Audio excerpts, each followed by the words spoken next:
Hello, Charlie. Hey, Mark. Here we are. Welcome to Winging It. This is we're doing something a little bit different today, aren't we?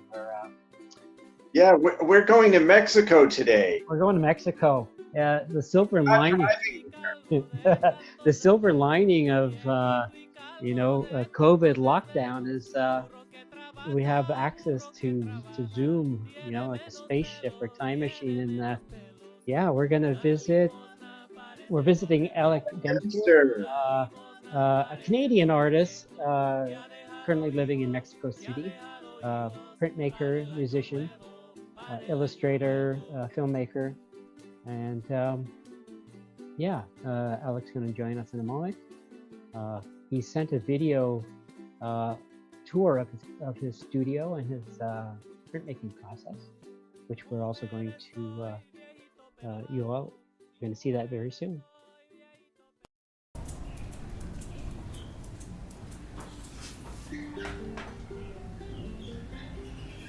Welcome. Welcome to my place of print, my place of work.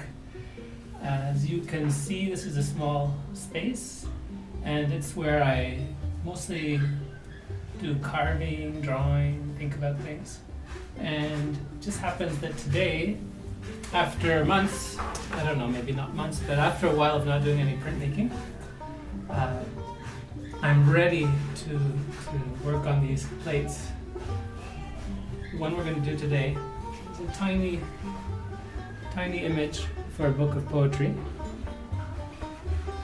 And the poem is about this instrument called the vihuela. Here you can see two of the drawings that I did, and I chose the one on the right. It's a little piece of linoleum, and I have another 4 to do. I think I'm going to try to do this all today. Just printing about 10 of each. Here's another vihuela. This is a fawn and another vihuela. The poem is called La Vihuela en Llamas. It's by Raúl Eduardo González. He's from Morelia. And here's one I put a bit of talcum powder in so I could see the lines. There's some hummingbirds. So I've already have my paper ready. It's dampened and it's been absorbing the humidity. So when I take the paper out, you'll see I just have to dampen it, dry it a little bit. Here's another print that I did recently. And now that we're in quarantine, there have been many effects, as you know. This is for a film that was going to be premiered in San Jose, California, but the way things are going, it looks like it's going to be premiered next year. Nice to meet you, Alec. Likewise. So we're trying something new. Mark and I have been doing videos around Toronto for about 6 months. Local artists, but this is sort of like the silver lining, I guess, in the COVID lockdown is that we have access to this amazing platform, and we thought, like, why not talk to people somewhere else? So you were one of the first people I thought of, and so welcome. Today we're going to Mexico City. Yes, you're going to... Spreading its wings beyond the borders of Canada. Why not? The sky's the limit. Yeah. Totally, right? Yeah. I didn't think I would end up living in Mexico City. It's a place that I always looked forward to visiting, because I lived about 5 hours from Mexico City for 10 years. Right. So when you first went to Mexico, you were... Yeah.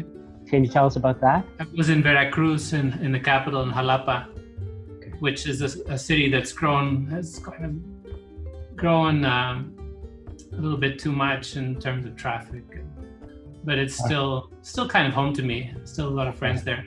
Right. And it was a great place to produce artwork for a while. And I was connected to the other parts of the state with music projects and research, so it was a good base.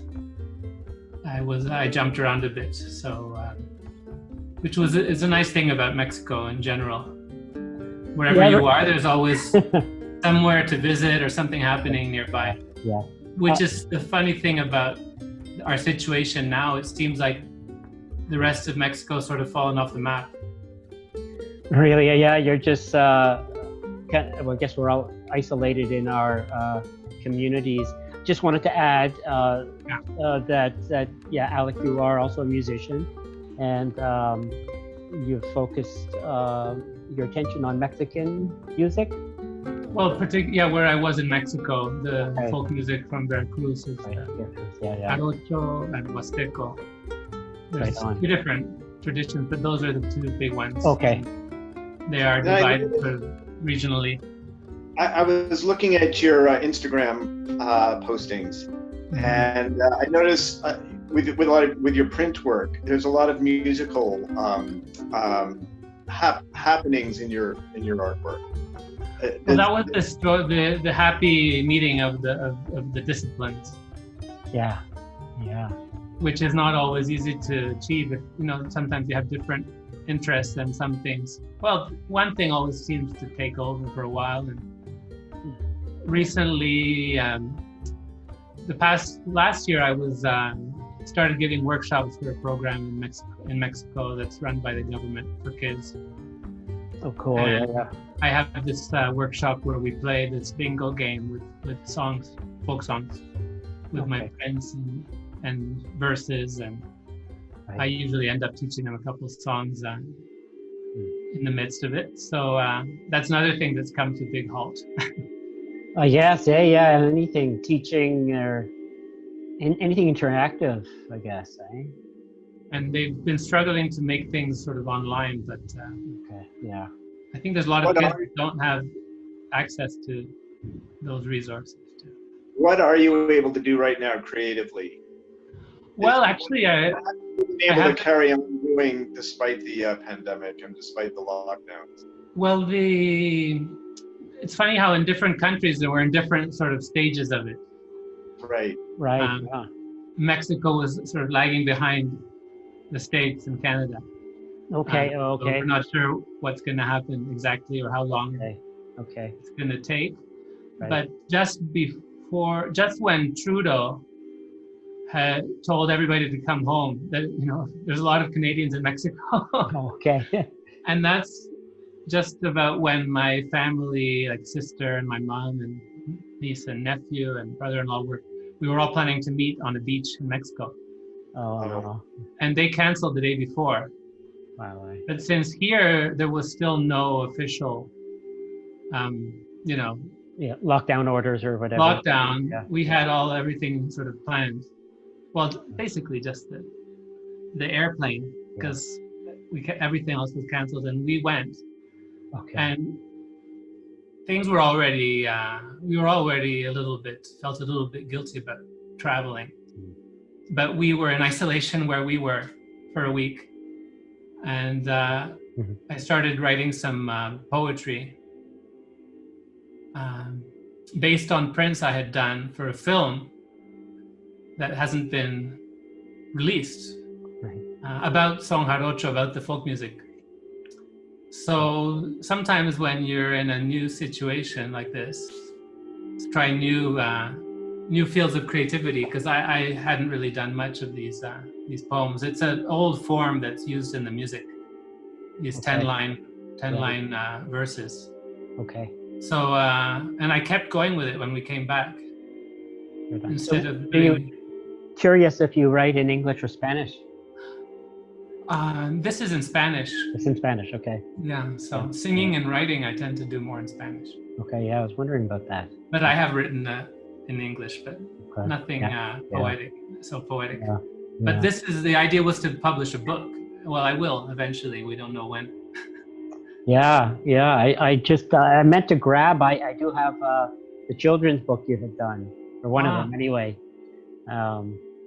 Bought for my stepson. Yeah. Well, that book has been, somebody's animating it. Oh, wow. Amazing. To make an online version with me reading and great. And that's the government in Jalapa in Veracruz. Okay. So yeah, so interesting things are happening that wouldn't have happened otherwise that are creative. It's interesting. Well, like this interview, but go ahead, Mark. I was just going to say, it's interesting when you're an artist or you're making art. We do it in isolation for the most part. I mean, unless, music obviously can be both, right? Musical is, you can play with others, Of course. in a band, or you can play it in isolation. But a lot of artwork is done in isolation. So in a sense, we're kind of already equipped for, mentally, psychologically equipped for something like this. But yeah, I'm wondering if we can move into talking a bit about your work. My understanding is you studied at York University and focused on printmaking, and I was sort of in lockdown in the printmaking studio there. Why? You have to. What brought you into printmaking? I think your biography says something to the effect you were at Concordia first studying music, ended up at York, and ended up doing a fine art degree focusing on printmaking. So what was it about the printing process that drew you in? Well, I had done some before. And that I did a lot of prints on the kitchen table before university too. Okay, yeah. With wood that I would forage in Kensington Market, or I don't know. Right. So we're doing woodcut and things from Chile. Yeah. So I'm imagining you did woodcut instead of wood engraving. I wood and linoleum, and then in university you got to try other stuff. Sure.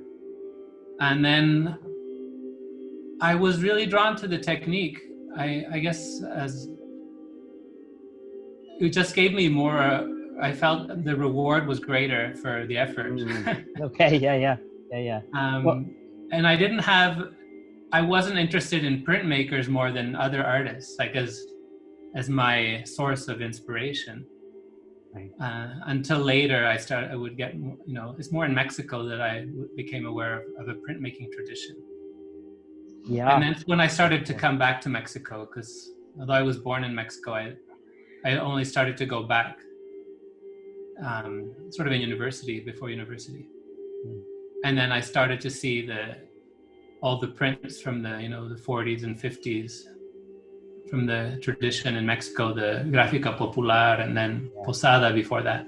Yeah, there's a definite tradition and style.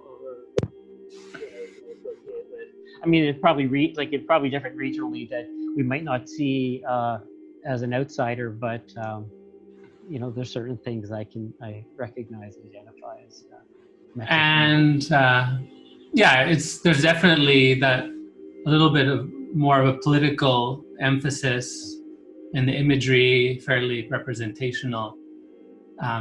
That's a whole school that's still alive and kicking. And I think Mexico's probably one of the countries in the world with more printmaking studios than anywhere. Really? Yeah. There's no way you can't to really get a grasp of the amount. Yeah. What you're practicing has a lineage, it seems to me, going back, as you were saying, to like the political stuff, like that kind of printmaking involves making very definite decisions about where the lines are going to go, right? As opposed to doing, I mean, I like painting for the opposite reason, because I like to have kind of a certain amorphic kind of quality. But I think you're right. And then for a while, I stopped printmaking. Okay. And did quite a lot of painting. And I think it's like you discover a different part of yourself. Yeah, I was looking at some of your paintings on your website on Weebly, and they are very different. They're very kind of dreamy, maybe. I don't know if that's the word. Yeah.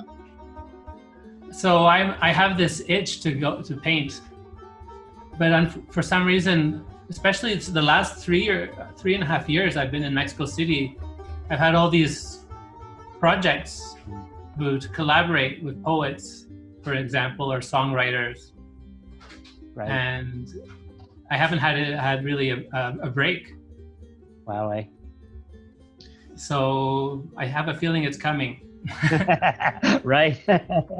Get out those paints. Well, I have my paint. I like to use pigments So I tempera and encaustic, and Okay, yeah. I hardly have to buy anything. Just a couple of eggs and some oil and some Right. turpentine, some damar crystals. Right. And then, yes, I find that the printmaking process and the way I work, it's fairly predictable. Okay. Yeah. The drawing is that you do on the linoleum or the wood takes quite a lot of time, because that's where you figure it out. Yeah. And then you become it's a bit mechanical then to uncover the image by carving all the lines. But a lot of things are a little bit intuitive because of the experience that I have over the years. You get a lot of dynamism out of your prints.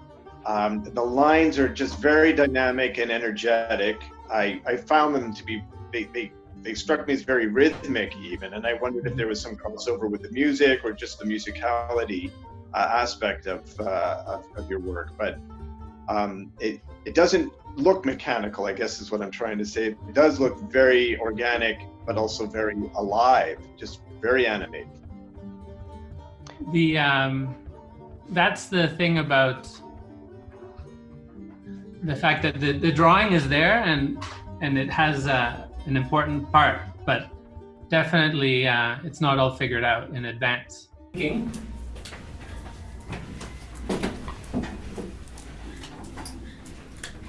It's a tiny plate, so it doesn't need very much ink at all. It's hard to tell how much you really need to put, because I really want to keep all those little lines from disappearing, and if you put a bit too much ink, you lose a little bit of that precision or clarity of line. This isn't special ink, it's offset printing ink. I use also water-based ink that you can get here in Mexico. It's a great brand called Coyote. But because I like, for these particular prints, to dampen the paper, the water-based ink doesn't work so much. I don't want to miss any spots. You can't really tell until you printed it, because it's all black on black here. I already done a few, so I know it's gonna work. I had a dress rehearsal. A little bit of cramped quarters here, but it's mostly just me. And I have a nice blue printing press, as you can see. This is the best purchase I've ever made, and it took me about 30 years of printmaking before I had my own press. So. And I have my registration ready. I'll put on my lucky printing hat. This is San Judas Tadeo with my Hector Lavoe pen that I got in Cali, Colombia. So this is good luck for going out, because San Judas Tadeo is associated with the riffraff, and when people see me with the hat, they get a little bit, they wonder whether they should stay away from me. Oh, actually, I stepped ahead of myself. First, we're going to get the paper ready, and you can't tell here, but they are damp, and there's a little bit of excess moisture. So, with the time that you spend doing prints, you start to know what the result is going to be. But I often have to go back to the wood or the linoleum after doing some proofs, and some you struggle with some images. It's like some paintings you have to leave for a while and come back to, I think. Yeah. And then the music, I don't know how the music gets into it, but there's some rhythm. I like repetition, and I would love. Music is such a magnet that I kind of have to control the urge. You just want to play all the time?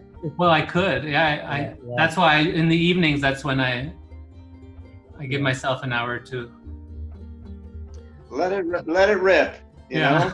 Cool. So We're given this opportunity right now to just focus on these kinds of energies, and why not? Just do it.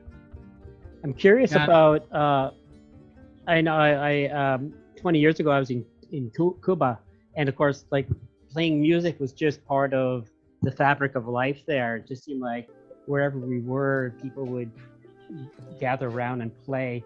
It's sort of like the you know, the Cape Breton Cayley, you know, where people, I'm just wondering if that's part of daily life for a lot of people in Mexico City. Well, that's an interesting thing about what's going on now. The music that I play, the tradition revolves around this celebration called a fandango or a huapango.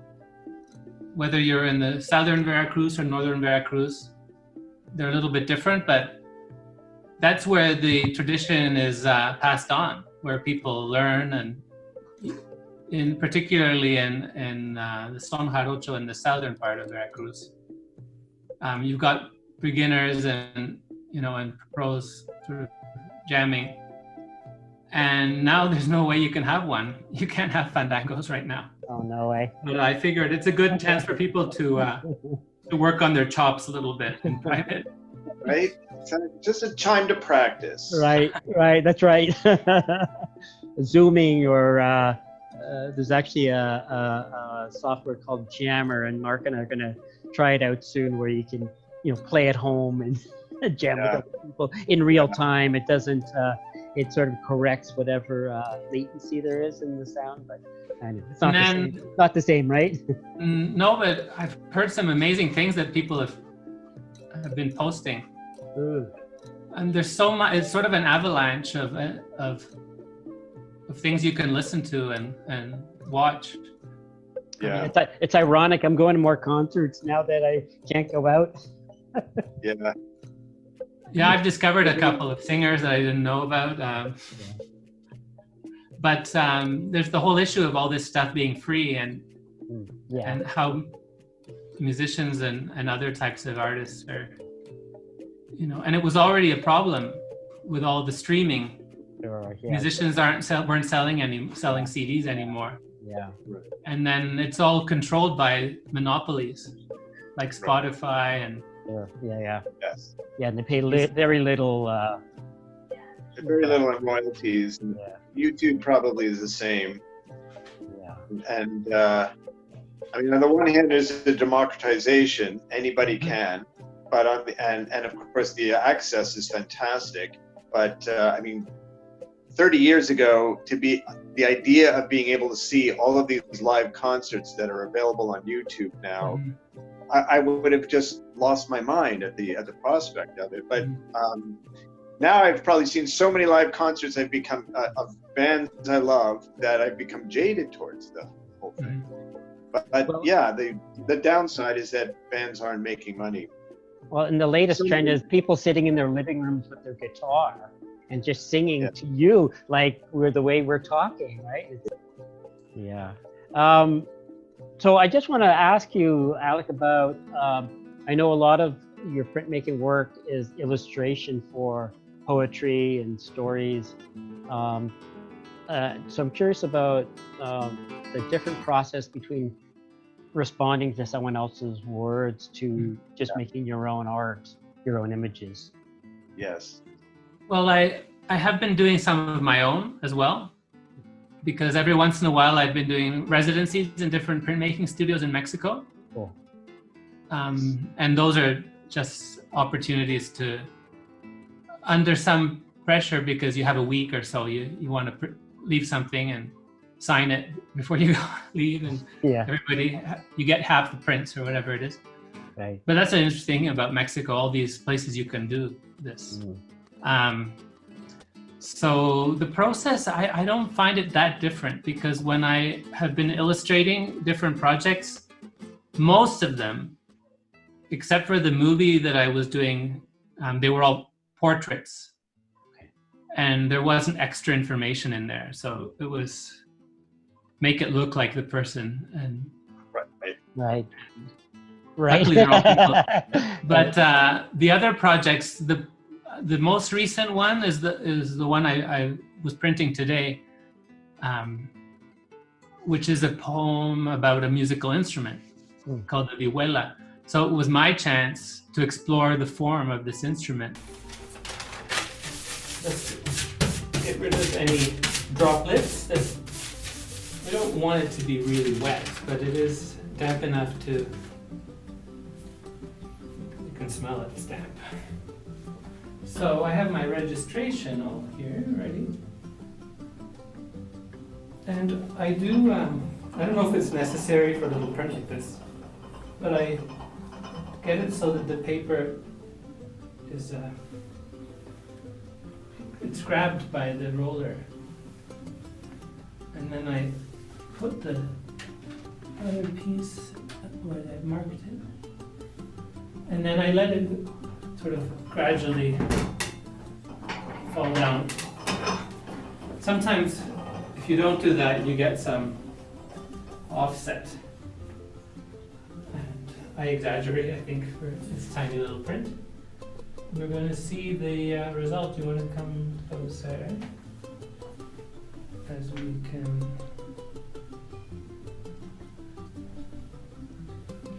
Ta-da!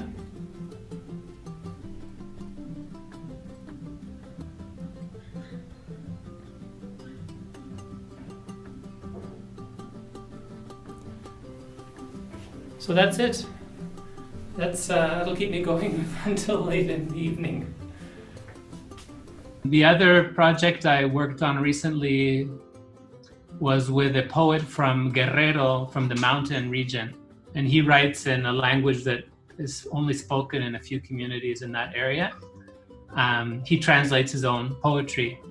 And it's mythological, but also he bridges contemporary sort of problems with the mythology.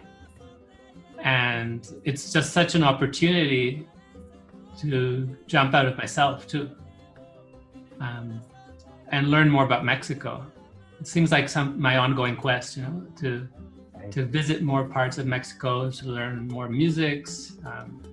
And then I recently illustrated another book of poetry by a woman from Juchitán, which is matriarchal in spirit in their community. And now she's the representative in the United Nations for Indigenous Peoples of the Americas.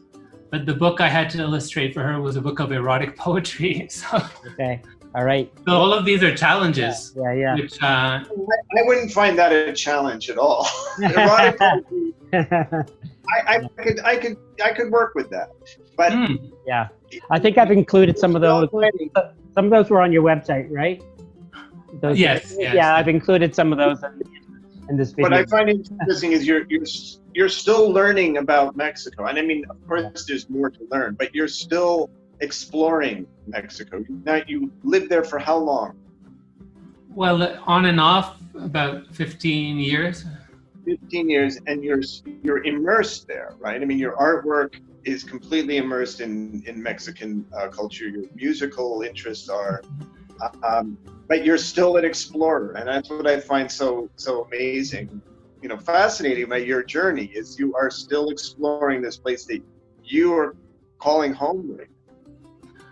Well, it's to be in a place, and now being in Mexico City, which was daunting at first. Yeah. Because we live about an hour from anywhere that anything really happens. Okay. Well, because it's a bit of a dormitory area of the city, where people, they go off to work. Okay. Bedroom community, I guess we call it here. There isn't much cultural sort of infrastructure that's maintained. There's been some effort with the new government, but there's really no museums or galleries or movie theaters that show interesting films. Okay. There's shopping malls. That's the one thing that is never lacking. Places to buy widescreen TVs and shopping malls. Yeah. Drugstores and I guess you can always get your Corona and your other beer. But anyway, I had to venture out because I'm discovering this city as well. It's such a huge sort of place to to get to know in terms of space and time and logistics. So it's been great, actually. I mean, we like to go dancing every once in a while to one of the oldest dance halls that have sort of early starts on Sundays with about 6 bands. You pay maybe it would be like $3. All right. And they've got these live bands, and there's people that dress like movies from the 30s, you know, the zoot suits and the Yes. so, you know, little things like that are. Yeah. Then there's quite a lot of traditional music happening in the city.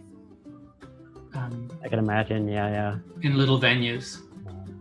I'm curious though, Alec, about moving back to Mexico or to Mexico. How is the art scene receiving you? Do you feel like that you're welcomed and integrated? Do they, think you're a foreigner trying to? Anyway, just curious about that, right? It's got to be an interesting challenge. Actually, it hasn't been a challenge. Okay. The challenge is the perception that people may have of me. I mean, I was born in Mexico City, so technically speaking, I just show them my passport and yeah, I could run for like mayor or something if I wanted to. Right. The way that I've been involved with the music and the art, somewhat, I don't know, unconsciously, I became sort of a representative of the music through the images that I made that have become part of the tradition or traditions. Right. Because they've been accepted and reused and recycled and sort of pirated. So they might not even know it's you, right? It's like, well, most of the time, no. Yeah. Particularly because of putting stuff online, it's sort of you lose it's not yours really anymore. Sure. You can try and get some credit every once in a while. So I think it's the way I approach things too. It's not that I do create images out of context. They're usually part of a project that has other aspects. Right. Like the series of field recordings I did, we put out a bunch of CDs and I created graphics for them. So they have sort of a unity in the imagery. Then there's the games that I've done. And initially I collaborated with local poets who wrote the verses to play the game with. Right. For example. The Loteria or whatever? Loteria. Yeah. And I'm still milking the Loteria. Sort of people know me more for that than anything else. Okay. The field recordings, are they like musicians? Like you're going in and collecting songs and stuff? Yes, I did about 10 years of that. Okay, right. I think I saw a site that had a bunch of... Yeah, because I think I managed to put everything on YouTube. Okay, yeah, I think that's where I saw it, yeah. And yeah, it was my sort of way of... my entry into the culture. Nice. Was living initially in this small town where the elders were still strong. Like it seems like there was the last sort of representatives of a certain era were still around for me to listen to and play with. And then the tradition is still vibrant. Wow. But there was something about these guys who play a little bit unconsciously, like the style that each of them have, something that they just acquired through sometimes the family that they were born into. But they're not people that really talk about their process or their practice. Sure. It was, this isn't part of their life. This is what I do. You're interested? See what you can pick up. Yeah. Yeah, I mean, I guess it would be akin to, the guys who went down to the south and just started, discovering, recording the blues singers and the mountain singers in the Appalachia. Yeah. Right? Just like the pure traditional. Yeah. Cool. Was it an interesting time because it was the resurgence at the same time as the evidence of this, I don't know, 200-year-old tradition.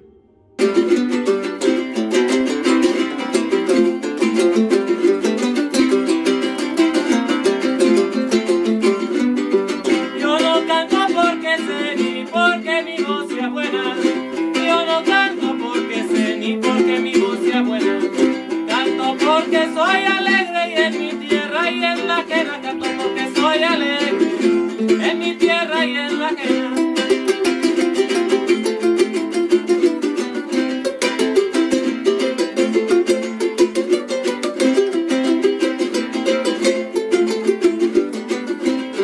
Do you have a sense of the the difference between like the contemporary art scene and more traditional things like printmaking? Is there the way it would be here, like there would be this definite distinction between traditional arts and contemporary art? I think we start to know that if you go to a certain museum, you're going to see installations. Okay. Or a video in a dark room. Okay, sure. Just like here. And then there's other places that have collections of sort of renowned Mexican painters from maybe the 19th century, and they'll still show some painters. Okay. But there are quite a lot of places to show, and then a lot of places, if you don't know somebody, it's pretty hard to get in. You can leave your slides. Well, used to be leave your slides. Back in the day, right? But it's been an opportunity for me to travel a little bit too, because I have been invited to different places to show, and so I've been back to Veracruz recently. I was going to have a show last week in the port of Veracruz, but that was I didn't even get an email saying, it's not going to happen. Like, everybody knows. Things sell because the audience is quite specific in the artwork. Like the ones I've done of portraits of musicians. One is a sort of the master that everybody recognizes perhaps as the most important musician that plays this particular guitar. And then I did another one about this fandango that happens on the border for the film. It happens on either side of the wall. And a friend of mine, that's what she's doing she did her master's degree on that. So she's like, I want that. Well, we hope this video will get your work out Those of you watching, go to Alec's Instagram page and his websites and buy his stuff. We'll include links in the video. Yeah. Well, the nice thing about these conversations is that we can sort of share our audiences, so to speak. Yeah, for sure. And anyway, we should say goodbye. And thank you so much for talking with us, sharing your work, sharing your art process. We're going to have some of your music playing. And wish you all the best there in Mexico City. Stay safe.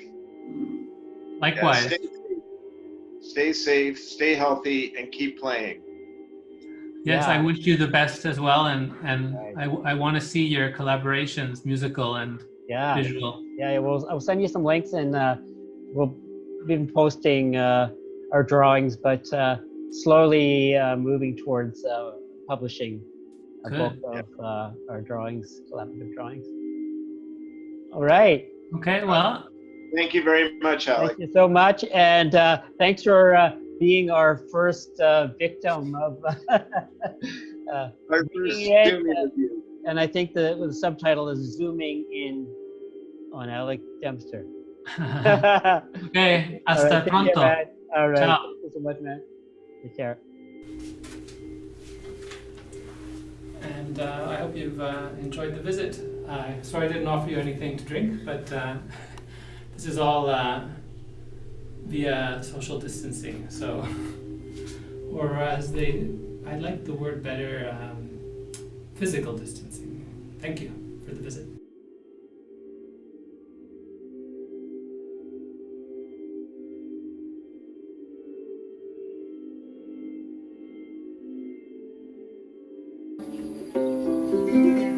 ¿Cuál? No sé, ¿cuál es? Búscate. ¿Cuál?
Yo vengo desde Jalapa y embarcado por el tren.